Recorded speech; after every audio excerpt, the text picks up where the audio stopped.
Greetings, citizens of YouTube land, place, thing. My name is Vladimir, but you can call me Vlado. Now, this upload is a single match on Derail with me playing knife only.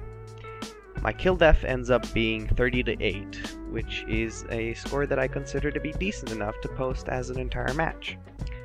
I took the freedom of speeding up certain parts because I feel that the average attention span of a YouTuber falls well below the length of this video. No offense, but it's fucking true. Now, I'm proud to say that there is a method to my madness of playing knife only. The first thing I want to say about it is my setup. For my primary weapon, I have a UMP-45, but that doesn't matter since I never use it. For my secondary, which is very important, I use a .44 Magnum with a tactical knife attachment. The way I see it is that you can use any handgun as long as you have the tactical knife attachment unlocked for it, which is 100 kills. 100 fucking kills, which is hard to get when you're actually trying to still play knife only. But anyway, the attachment, the tactical knife attachment, shortens the time between knife swings, which saves your ass if you miss the first one, or second, or third, and then kill him with the throwing knife. Anyway, a lot of people argue that Commando would be an awesome perk for this type of gameplay, but I still prefer Ninja Pro. There are two reasons why I prefer Ninja Pro over Commando.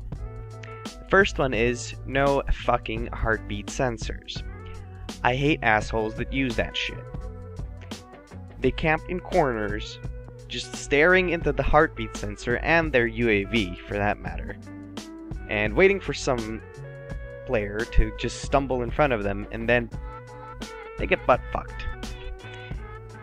Anyway, as I was saying, the second reason why I think Ninja Pro is better than Commando is because of the silent footsteps, which is the whole point of using Ninja Pro.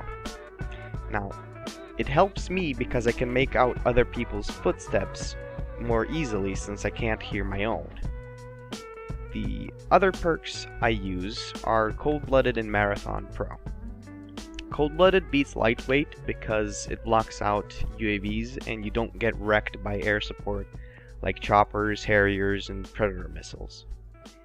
It was hard to choose between Marathon Pro and Scavenger because I need sprinting at all times, but on the other hand, practically infinite throwing knives from just picking up scavenger packs sounds delicious. I ended up taking Marathon Pro because of the climb speed bonus, and it comes in handy when you want to flank the enemy right at the start of the match.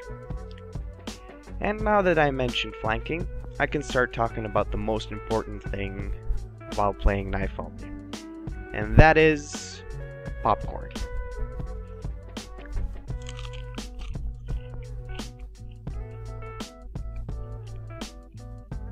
Alright, I'm doing a Sorry.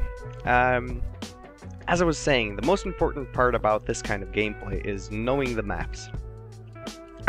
Excuse me, popcorn. And knowing how to use certain maps, certain parts of the map to your advantage. What I mean by this is that you need to know which way to go to get behind the enemy team, while at the same time avoiding going out in the open. Because if you get caught with your pants down in the middle of a field with no cover next to you, in the words of the old country, you are fucked, my son. What I try to do is stay near walls and cover at all times so that if an enemy is right behind the cover or the wall, you don't have to take an extra few steps in order to get close enough to him to actually knife him. Because those extra few steps might just be the last you take, until you respawn at least. What I meant by staying near cover or walls is not that you should camp, because obviously that is not a very efficient way of playing with only a knife. Sure, if you get a nice score like that, good job buddy, you're a camping asshole. Anyway, you will notice that most of my deaths are from running out in the open and essentially getting mowed down, because I just don't have the kind of range or accuracy with a throwing knife needed to get a kill if I get caught like that. Of course, you can get lucky and kill a person every now and then with the throwing knife, but for the sake of your kill streak, it's better to just stick near cover and rather be safe than sorry. Another thing I fucking hate, other than the camping nature of my enemies in this match, are their claymores. They are incredibly irritating. I think at one point I get killed by a claymore which is positioned so idiotically that I just didn't know what to think about it. I felt kind of ashamed.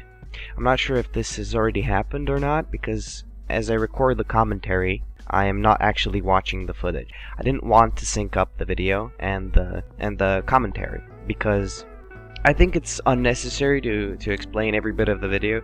You're not blind, you see what's happening, you see what I'm doing, you see how it's happening, and there's no need for me to elaborate on what you see.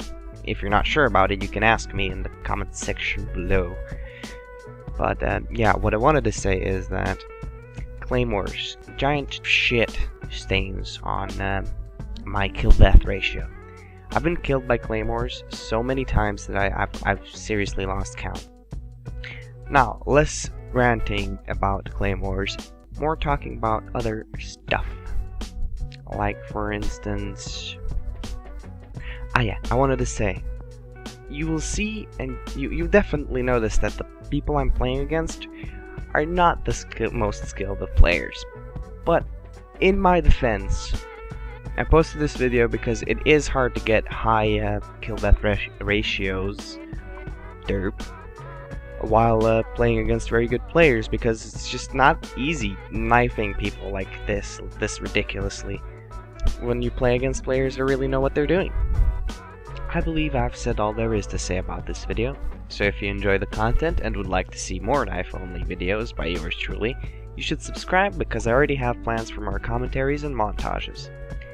If you managed to watch the entire video, make a comment with the word wrecked in it, and you'll get +2 internets. I promise.